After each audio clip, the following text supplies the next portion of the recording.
Hello guys, isang magandang araw po sa ating lahat and kumusta po kayo? Ako po si Ate Mel and sa lahat po ng mga nandito po ngayon, welcome po sa channel po natin. Sa ngayon guys, nasa Scorpio na tayo, October 24 hanggang November 21 para po sa inyo ang reading na to. Be reminded po guys na ito'y tawas po, so hindi sa lahat po ng Scorpio may sakit. Reminder lang po, no? And anyway, flex ko lang po ang aking ninin, no? Siya po ang aking lakas and times of parang natotrouble po ako, parang hindi ko na alam kung anong gagawin ko, no. And sa physical aspect naman po is like kahit sabihin po natin na gusto ko nang sumuko, nagbibigay pag-asa sa akin ang aking mga anak at ang aking mga apo. And kaya po gusto kong i-flex ko po siya sa inyo na hindi po tayo sabihin po natin na hindi po tayo nagsamba ng isang idolo, no. Ang energy po niya is hope and bagong pag-asa, no. So it's a child, it's a child para sa akin, kahit sabihin po natin kahit ano pa siya, pero parang napakaganda po sa feeling na meron ka pong pinaglalaanan sa lahat po ng iyong mga pagsisikap. Okay po, so ngayon guys, no, on behalf din sa ating ama, sa ating Diyos Ama, and sa aking mahal na ina, and lahat po ng aking kasamahan, makita at saka hindi makita, no. Thank you very much po sa inyo, and sana po ibasbasan po kayo sa lahat po ng pagkakataon, lalo na po ang ating mga hinaing sa buhay, no. Sana po is pagbigyan po niya ang ating hiling. Alright, so Scorpio, October 24, tingnan natin kung ano po nangyari po sa inyo. And October 24 hanggang November 21 Scorpio.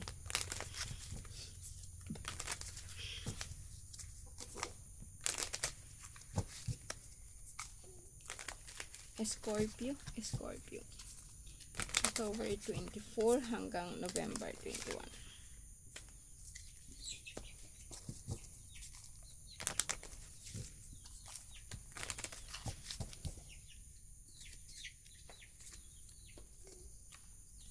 Okay, sa ngayon guys, no, parang lagi po kayong nasa party, ha. Party.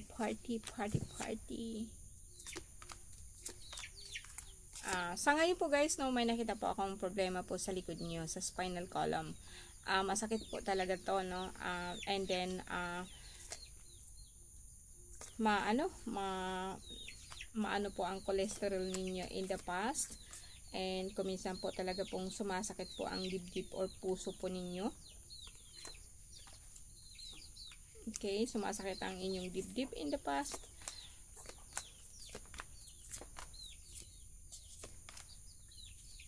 Alright, and sa ngayon, Scorpio, busy ang mga Scorpio ngayon.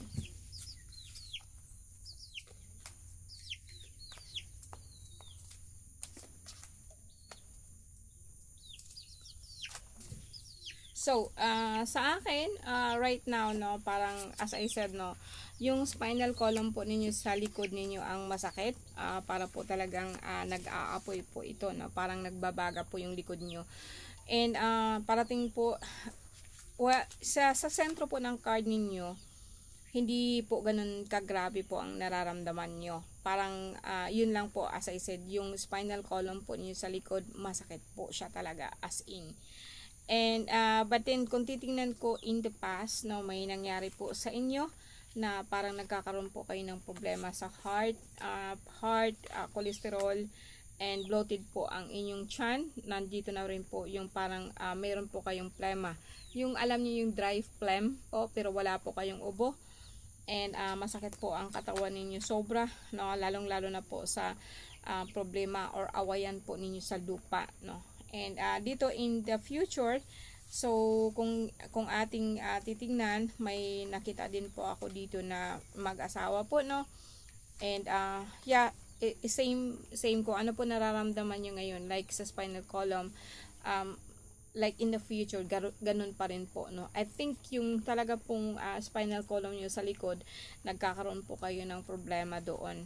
May nakita din po ako na, like I said, no, mga grupo ng espiritista, no, talaga pong pinagtutulungan ho kayo, no? Hindi po to kulam, hindi po to something para pong sabihin po natin na may mga grupo po ng mga tao po na talaga pong kinukuha kanila, and as said, mag-asawa po sila, no, like kinukuha po nila, no, ang espiritu mo, kinukuha po nila yung tinatawag po ninyo na lakas mo, no. Ito'y para po sa lahat po ng Scorpio so far, no. And kung sakali man po na ganito po ang nangyari sa inyo, well, kailangan po ninyong kumonsulta na po talaga sa mga gamot, kasi alam ko po talaga na ang lower back po ninyo or likod talaga pong masakit po siya.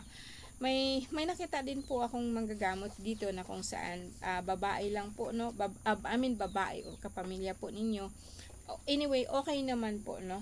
Tinutulungan ka ng pamilya mo. Ang nakapagpabigat lang po talaga sa iyo is like parang sa akin kasi dito nakita ko na parang sumuko na kayo yung like nahihirapan ka na talaga, din gusto mo na po talagang umalis.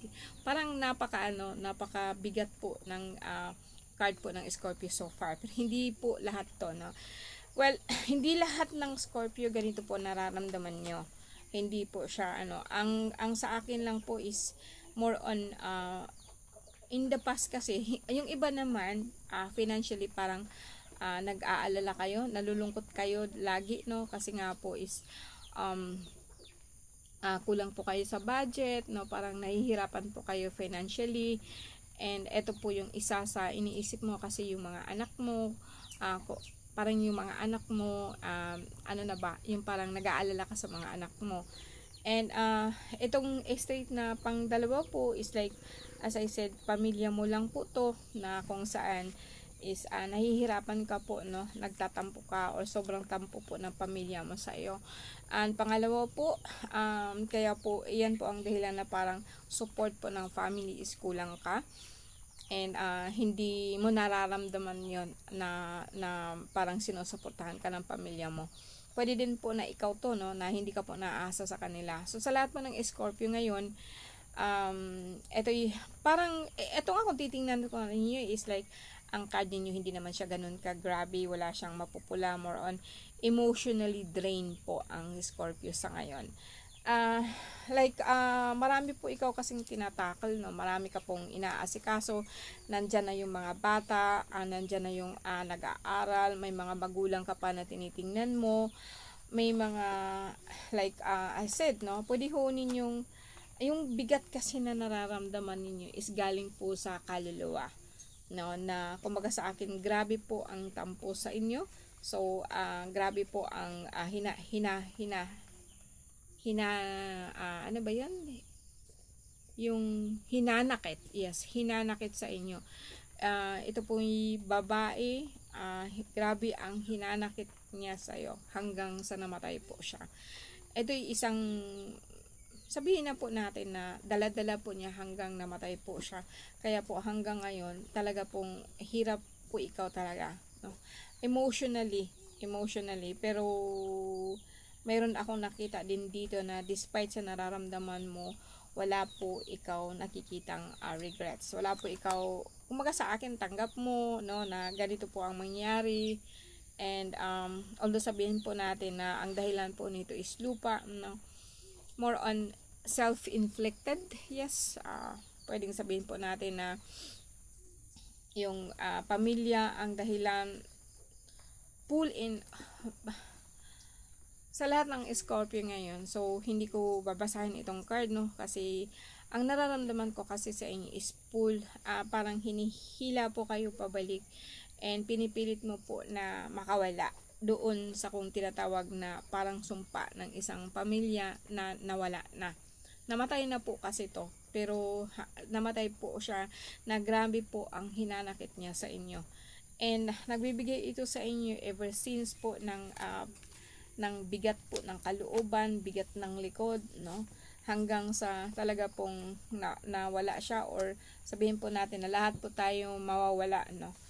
But wala akong nakikita ditong regrets sa side mo. Alam ko naman po na hindi lahat ng Scorpio ganito po nararamdaman. But so far, ito po. So, sa sentro po ng card nyo, sabihin po natin, no, alisin ko na po to. Meron kasing isa sa pamilya ninyo na namatay po.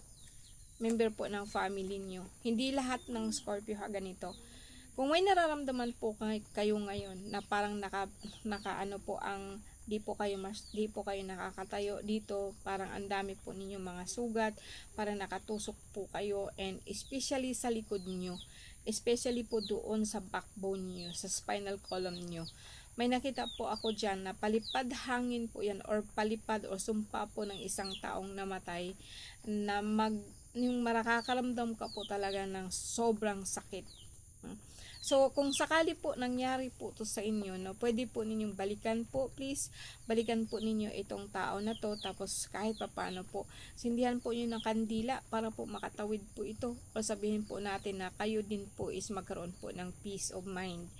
And in this end lang po talaga po, kasi although sabihin natin na maraming elemento ang sangkot, andito po yung isang sirena na talaga pong kumbaga sa akin, ito ang isa pa ito sa nagpapahirap sa kaya ang pakiramdam mo talaga sa katawan mo is like parang masyado pong malamig, yung pawis mo malamig, yung likod mo malamig, masakit po siya pag gumalaw.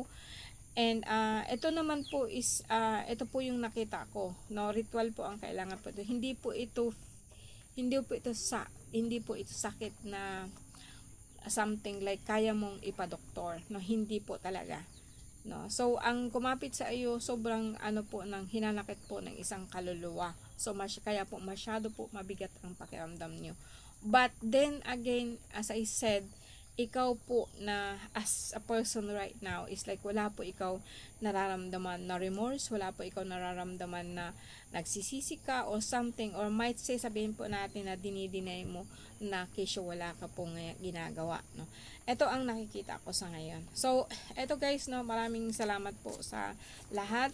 Scorpio, kita-kits tayo, no, sa susunod po, no. Hope na hindi po kayo na alarma. Kung tanungin ninyo ako, more on prangka, no, ang sakit po ninyo ngayon is like dala po ito ng hinanakit po ng isang kaluluwa. Alright, despite pa man kung ano man po ang ginawa nyo or ano man yung misunderstanding ninyo, like hingi po kayo ng tawad, and para po both sa inyo po is makalaya, no.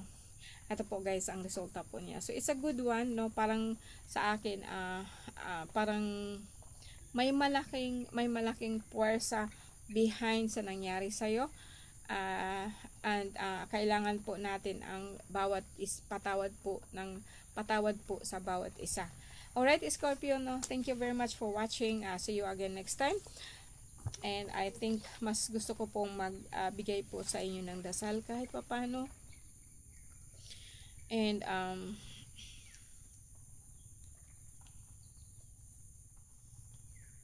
okay, sa lahat po ng Scorpio ngayon, no, magdasal po tayo kay Jesus Nazareno.